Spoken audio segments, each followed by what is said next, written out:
September മാസം 20-ാം തീയതി പമ്പയിൽ നടത്തുന്ന അയ്യപ്പ ഭക്ത സംഗമത്തിലേക്ക് ഹൈന്ദവ സംഘടനകളെ ക്ഷണിക്കേണ്ട എന്ന് സർക്കാർ തീരുമാനിച്ചിരിക്കുകയാണ്.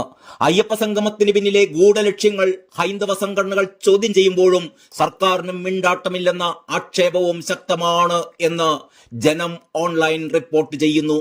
അതിനിടെയാണ് ഹൈന്ദവ സംഘടനകളെയും ഭക്തജന സംഘടനകളെയും ഒഴിവാക്കാനുള്ള പുതിയ നീക്കം. ലോകത്തിന്റെ വിവിധ ഇടങ്ങളിൽ നിന്ന് 3000-ലേറെ ഭക്തന്മാരെ പങ്കെടുപ്പിക്കുമെന്നാണ് സർക്കാരിന്റെ പ്രഖ്യാപനം.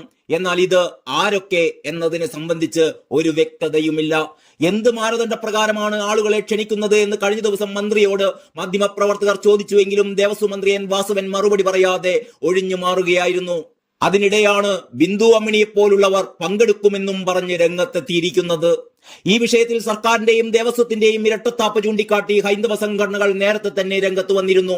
സർക്കാരിനും ദേവസ്വം ബോർഡിനും ഏതെങ്കിലും തരത്തിലുള്ള ആത്മാർത്ഥത ഭക്തജനങ്ങളോടുണ്ടെങ്കിൽ സുപ്രീം കോടതിയിൽ യുവതീ പ്രവേശന വിഷയവുമായി ബന്ധപ്പെട്ട് നൽകിയ ആ സത്യവാങ്മൂലം തിരുത്തുകയാണ് വേണ്ടത് എന്ന് ഹിന്ദു ഐക്യവേദിയും വിശ്വ ഹിന്ദു പരിഷത്തും അടക്കമുള്ള സംഘടനകൾ ചൂണ്ടിക്കാട്ടിയിരുന്നു. നാമജപഘോഷയാത്രയിൽ പങ്കെടുത്ത ഭക്തന്മാർക്കെതിരെ 20,000-ഓളം കേസുകളാണ് അന്ന് രജിസ്റ്റർ ചെയ്തിരുന്നത്. പ്രതിഷേധം ശക്തമായതോടെ ഇത് പിൻവലിക്കുമെന്ന് പറഞ്ഞുവെങ്കിലും പിന്നീട് ഇക്കാര്യത്തിൽ യാതൊരു നടപടിയും ഉണ്ടായില്ല. ഇതൊന്നും ചെയ്യാതെ സംഗമം നടത്തുന്നത് ഇരട്ടത്താപ്പാണ് എന്നും ഹൈന്ദവ സംഘടനാ നേതാക്കൾ പറഞ്ഞിരുന്നു. ശബരിമല വിഷയത്തിന് ശേഷം ഇടത് അനുഭാവികളായ ഒരു വിഭാഗം ഹിന്ദുക്കൾ CPM-ൽ നിന്നും അകന്നു എന്ന് പാർട്ടിക്കുള്ളിൽ തന്നെ അഭിപ്രായം ഉയർന്നിരുന്നു. CPM ഹിന്ദു ആചാരങ്ങളും വിശ്വാസങ്ങളും ചവിട്ടിമെതിക്കുകയാണ് എന്ന പൊതുവികാരവും രൂപപ്പെട്ടിരുന്നു. പിന്നാലെ CPM-ന് ലഭിച്ചിരുന്ന നിഷ്പക്ഷ ഹിന്ദു വോട്ടുകളിൽ വലിയ ഇടിവുമുണ്ടായി.